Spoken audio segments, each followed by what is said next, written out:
ನಮಸ್ಕಾರಗಳು. ನಾನು ನಜೀರ್ ಅಹಮದ್ ಚೋರ್ಗಸ್ತಿ, DMS ನ್ಯೂಸ್ಗೆ ಸ್ವಾಗತ.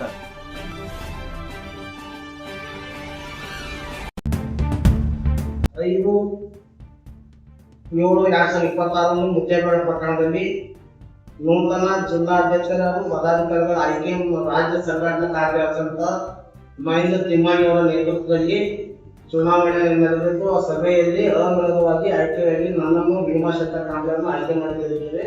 ಮತ್ತೆ ನಮ್ಮ ರಾಜ್ಯಾಧ್ಯಕ್ಷರು ಆದೇಶವನ್ನು ಹೊರಡಿಸಿದ್ದಾರೆ. ಅದರ ಪ್ರಯುಕ್ತ ನನ್ನ ಜಿಲ್ಲಾ ಅಧ್ಯಕ್ಷರ ನೇತೃತ್ವದಲ್ಲಿ ಈ ಸಂಘದ ಪದಾಧಿಕಾರಿಗಳು ಹೆಸರನ್ನು ಪ್ರಸ್ತಾಪಿಸಲು ಈ ಸಭೆ ಕರೆದಿದ್ದೀವಿ. ಈ ನನ್ನ ಜಿಲ್ಲಾ ಕಮಿಟಿ ಹಾಗೂ ನಮ್ಮ ಪೌರ ನೌಕರರ ಜಿಲ್ಲೆಯ ವಿವರ ಹೀಗಿದೆ.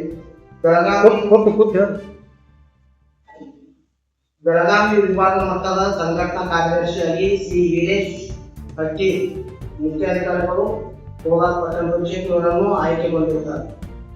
ಅದೇ ರೀತಿಯಾಗಿ ರಾಜ್ಯ ಪರಿಷತ್ ಸದಸ್ಯರು ಶ್ರೀ ಪ್ರತಾಪ್ ತೋಗೆ, ಮುಖ್ಯಾಧಿಕಾರಿಗಳು ನಿರ್ಮೂಲಿ, ಇವರು ಕೂಡ ರಾಜ್ಯ ಪರಿಷತ್ ಸದಸ್ಯರಿಗೆ ಆಯ್ಕೆಗೊಂಡಿರುತ್ತಾರೆ. ಗೌರವ ಅಧ್ಯಕ್ಷರು ಶ್ರೀ ಆರ್.ಎಸ್. ಶಿವೋಗಿ ಪಟ್ಟಣ ಪಂಚಾಯತಿ ತಿಕೋಟ, ಇವರು ಕೂಡ ನಮ್ಮ ಗೌರವ ಅಧ್ಯಕ್ಷರಿಗೆ ಆಯ್ಕೆಗೊಂಡಿದ್ದಾರೆ. ಜಿಲ್ಲಾ ಅಧ್ಯಕ್ಷರಾಗಿ ನಾನು ಭೀಮಾಶಂಕರ್ ಕಾಂಬ್ಳೆ ನೇಮಕಗೊಂಡಿದ್ದೇನೆ. ಅದೇ ರೀತಿ ಉಪಾಧ್ಯಕ್ಷ ಶ್ರೀಕಾಂತ್ ಪಡಶೆಟ್ಟಿ, ಮುಖ್ಯವ್ಯಾಪಾರ ಕೊಡ್ತಾರೆ, ಇವರು ಕೂಡ ಆಯ್ಕೆಗೊಂಡಿದ್ದಾರೆ. ಮತ್ತು ಪ್ರಧಾನ ಕಾರ್ಯದರ್ಶಿ ಶ್ರೀ ಪ್ರವೀಣ್ ಸೋನಾರ್, ಕಚೇರಿ ವ್ಯವಸ್ಥಾಪಕರು ಇಂಡಿ ಕೊಡ್ತಾರೆ, ಇವರು ಪ್ರಧಾನ ಕಾರ್ಯದರ್ಶಿ. ಅದೇ ರೀತಿ ಕಾರ್ಯದರ್ಶಿ ನಮ್ಮ ಸಂಘದ ಕಾರ್ಯದರ್ಶಿ ಶ್ರೀಪಾದ್ ಜೋಶಿ, ತಾಳಿಕೋಟಿ ಕೊಡ್ಸಬೇಕು. ಮತ್ತು ಸಂಘಟನಾ ಕಾರ್ಯದರ್ಶಿಗಳು ಅಶೋಕ್ ಗಾಯಕ್ವಾಡ್, ಕಾಗವಾಡ, ನಿಡಗುಂದಿ ಪಿಪಿ. ಅದೇ ರೀತಿ ಜಂಟಿ ಕಾರ್ಯದರ್ಶಿ ಜಾವೇದ್ ನಾಯ್ಕೋಡಿ, ಮುದ್ದೇಬಿಹಾರ್ ಕೊಡಸಬೇಕು. ಸಹ ಸಂಘಟನಾ ಕಾರ್ಯದರ್ಶಿಗಳು ಶ್ರೀ ಸುರೇಶ್ ಅಮರಣ್ಣವರು, PMC ಕಂದಾಯ ಅಧಿಕಾರಿಗಳು, ತಾಳಿಕೋಟಿ ಕೊಡಸಬೇಕು. ಅದೇ ಖಜಾನ್ಸಿಯಾಗಿ ಜಿಲ್ಲಾ ಖಜಾನ್ಸಿ ಶಂಸುದ್ದೀನ್ ಮುಂಡಿಮನಿ, TMC ಮುದ್ದೇಬಿಹಾರ್. ಸಾಂಸ್ಕೃತಿಕ ಕಾರ್ಯದರ್ಶಿಯಾಗಿ ಶ್ರೀ ಸುರೇಶ್ ಬಾಗೇವಾಡಿ, ಕಚೇರಿ ವ್ಯವಸ್ಥಾಪಕರು ಬಸವನ್ ಬಾಗೇವಾಡಿ. ಜಿಲ್ಲಾ ಕಾನೂನು ಸಲಹೆಗಾರರಾಗಿ ಶ್ರೀ H.A. ಡಾಲಾಯ್ತು, TMC ಮುದ್ದೇಬಿಹಾರ್ ಕೊಡಸಬೇಕು. ಜಿಲ್ಲಾ ನಿರ್ದೇಶಕರು ಶ್ರೀ B.R. ಸಿಂಗೆ, BUDC ವಿಜಯಪುರ. ಮತ್ತು ಮುತ್ತುರಾಜ್ ಹಿರೇಮಠ, ದೇವರಿಪಲ್ಲಿ, ರಾಯಚೂರು ಮುಂಡೇಕರ್ ಆಲ್ಮೇಲ್ ಪಟ್ಟಣ ಪಂಚಾಯತ್. ಸೋಮು ಗೋಬಿ, ದೇವರಿಪಲ್ಲಿಗೆ ಪಟ್ಟಣ ಪಂಚಾಯತ್. ಶ್ರೀಮತಿ ಮರಿಯಮ್ಮ ದೊಡ್ಮನಿ, ನಗರಸಭೆ ಶ್ರೀಮತಿ. ರುಕ್ಮವ್ವ ನಂದಿ, ಪುರಸಭೆ ಬಸವನ ಬಾಗೇವಾಡಿ. ಸಿದ್ಲಿಂಗಯ್ಯ ಪಾಟೀಲ್. ಈ ತರ ನಮ್ಮ ಸಂಘದಿಂದ ಆಯ್ಕೆಗೊಂಡಿದ್ದೇವೆ. ಅದೇ ರೀತಿ ಶಾಖಾ ಸಂಘಕ್ಕೆ ಅಪಾಯಿಂಟ್ಮೆಂಟ್ ಆಗ್ಯಾವ ಸರ್. ಪೌರ ಕಾರ್ಮಿಕರು ಲೋಲಾಸ ಅವರಿಗೆ ಸರ್ಕಾರ ಒಂದು ರಿಸ್ಟ್ರಿಕ್ಷನ್ ಕಾಯಂ ಮಾಡ್ಕೊಂಡಾರೆ. ಒಂದು 75% ನಾವು ಕೊಡ್ತೀವಿ, 25% ನೀವು ನಗರಸ್ಥಳ ಕೊಡ್ರಿ ಅಂತೇಳಿ ಇನ್ನ ಗೌರ್ಮೆಂಟ್ ಗ್ರಾಂಟ್ ಅವ್ರಿಗೆ ಅಲೋಕೇಟ್ ಆಗಿದೆ. 2023 ಪೌರ ನೌಕರರಿಗೂ ಪೌರ ಕಾರ್ಮಿಕರಿಗೆ ಲೋಡರ್ಸ್ ಬರ್ತಾರ, ಲೋಡರ್ಸ್, ಕ್ಲೀನರ್, ಡ್ರೈವರ್ ಅವರಿಗೆ ವೇತನ ಸರ್ಕಾರ ಅಪ್ರೂವಲ್ ಆಗ್ಬೇಕು. ಫೈನಾನ್ಸಿಯಲಿ ಅಪ್ರೂವಲ್ ಆಯ್ತಂದ್ರೆ ಅವರಿಗೆ ಗ್ರಾಂಟ್ ಸಿಗ್ಬೇಕಾಗಿಲ್ಲ, ಅದು ಒಂದು ಬೇಡಿಕೆ ಇರೋದಿಲ್ಲ. ಇನ್ನೂ ದಿನಗೂಲಿ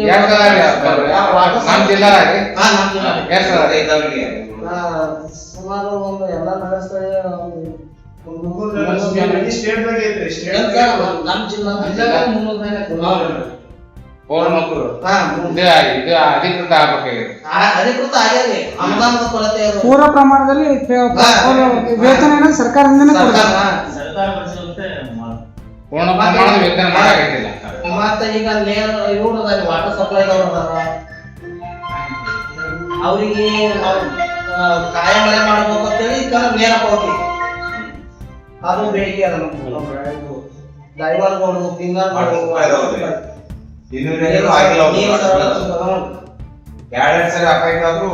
ಎಲ್ಲ ವಾಟ್ಸಪ್ ಇದು ಬೇರೆ. ಮತ್ತೆ ಇದು ಬರೀ ಇದು ಪೌರ ನೌಕರದು.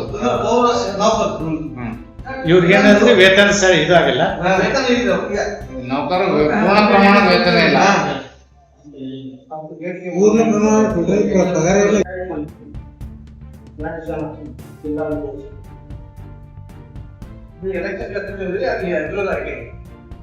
ಎಲ್ಲರೂ ಈ ಕರೆದು ಪ್ರೆಸ್ ಮೀಟ್ ಕರೆದು ವಿಚಾರ ಈ ಪ್ರೆಸ್ ಮೀಟ್ ಕರೆದ ವಿಚಾರದ ನಮ್ದೆಲ್ಲ ರಾಜ್ಯ ಜಿಲ್ಲಾ ತುಂಬಾ ನಾವು ಸಂಬಂಧ ತಗೊಂಡಿದ್ವಿ. ಮುಂದಿನ ದಿನಮಾನದಲ್ಲಿ ನಮ್ಮದು ರಾಜ್ಯಾಧ್ಯಕ್ಷರು ಭಾರತ ಶೈಲಾ ಕೆಡಿ ಮೇಡಮ್ ಅವರಿಗೆ ಪದಗ್ರಹಣ ಕಾರ್ಯಕ್ರಮ ಮಾಡೋದ್ರಿಂದ ನಾವು ಇನ್ನು ಎಲ್ಲ ತಿಳಿಸಿ ಈ ಎಲ್ಲ ನಮ್ದೆಲ್ಲ ಇವೆಂಟ್ಗಳು ಎಲ್ಲ ಪುಸ್ತಕ ಅಲ್ಲಿ ಮುಂದಿನ ಪದಗ್ರಹಣದ ಬಗ್ಗೆ ವಿಚಾರ ಮಾಡಿದ ಆ ರೀತಿ ಪದಗ್ರಹಣದ್ದು ರಾಜ್ಯಾಧ್ಯಕ್ಷ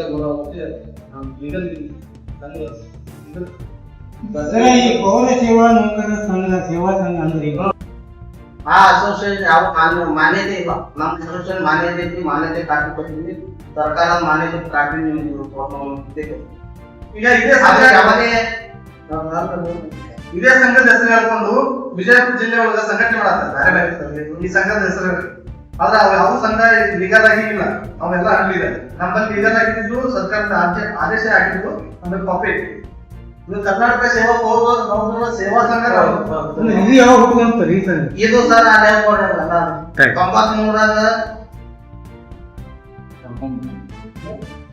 ಔಷಧ ತಗೊಂಡಾರೆ ನಮಗೆ. ವಾಟರ್ ಸಪ್ಲೈ ಆಗಲಿ, ಟಿಕೆ ಆಗಲಿ, ಡ್ರೈವರ್ ಆಗಲಿ, ಕಿರ್ನಲ್ ಆಗಲಿ.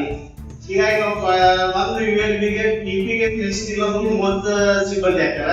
ಪುರಸಭೆ ಒಳಗೆ ಸುಮಾರು 100-110 ಹಾಕ್ತಾರ. ನಗರಸಭೆ 100-160 ಹಾಕ್ತಾರ. ಈ ರೀತಿ ಕೌಂಟ್ ಮಾಡಿ ನಮ್ಗೆ ನಾವು ಕರೆಕ್ಟ್ ಆಗಿ ಸಂಖ್ಯೆ ಕೊಡ್ತೀವಿ. ಅಂದ್ರೆ ಏನಾಗೈತೆ ಸರ್, ಇತ್ತೀಚೆಗೆ ಕೆಲವು ಸಂಘಟನೆಗಳೊಳಗ ಕೆಲವೊಂದು ಸಂಘಗಳೊಳಗ ಟಾಟಾ ವಿಚಾರಗಳು ವೀಕ್ಷಕರೇ, ಸ್ಥಳೀಯ ಸುದ್ದಿಗಳನ್ನ ನಾವು ಯೂಟ್ಯೂಬ್ ಮುಖಾಂತರ ಪಡಿತಾ ಇದ್ದೀವಿ. ಅದರಲ್ಲೂ ತಾಳಿಕೋಟೆ ಸುದ್ದಿ ವಾಹಿನಿಯನ್ನ ನಾವು ಹೇಳೋದಾದ್ರೆ DMS ನ್ಯೂಸ್ ಹೆಚ್ಚು ಸಬ್ಸ್ಕ್ರೈಬರ್ನ ಹೊಂದಿ ಈಗಾಗಲೇ ನಿಮ್ಮ ಸುತ್ತಮುತ್ತಲೂ ನಡೆಯುವಂತಹ ಸಾಕಷ್ಟು ಸುದ್ದಿ ಸಮಾಚಾರಗಳನ್ನ ಮೊಬೈಲ್ ಮುಖಾಂತರ ನಿಮಗೆ ತಲುಪಿಸ್ತಾ ಇದೆ. ಇನ್ನೂ ಸಾಕಷ್ಟು ಸುದ್ದಿ ವಾಹಿನಿಯ ಮುಖಾಂತರ ನಿಮಗೆ ತಲುಪಬೇಕು ಅಂತಂದ್ರೆ ನಮ್ಮ ಯೂಟ್ಯೂಬ್ ಚಾನಲ್ DMS ನ್ಯೂಸ್ನ ಸಬ್ಸ್ಕ್ರೈಬ್ ಮಾಡ್ಕೊಳ್ಳಿ, ಫ್ರೆಂಡ್ಸ್ ಜೊತೆಗೆ ಶೇರ್ ಮಾಡ್ಕೊಳ್ಳಿ, ಹಾಗೆ ಬೆಲ್ ಐಕಾನ್ನ ಪ್ರೆಸ್ ಮಾಡಿ. ಕೂಡಲೇ ನಿಮಗೆ ನೋಟಿಫಿಕೇಶನ್ಸ್ ಬರುತ್ತೆ. ಹೊಸ ಸುದ್ದಿ ಸಮಾಚಾರಗಳನ್ನ ನೀವು ಕೂಡಲೇ ನೋಡಬಹುದಾಗಿದೆ. ನಿಮ್ಮ ಸಪೋರ್ಟ್ ನಮಗೆ ಬಹುದೊಡ್ಡ ಶಕ್ತಿ. ಸಪೋರ್ಟ್ ಮಾಡಿ. ನಮಸ್ಕಾರಗಳು.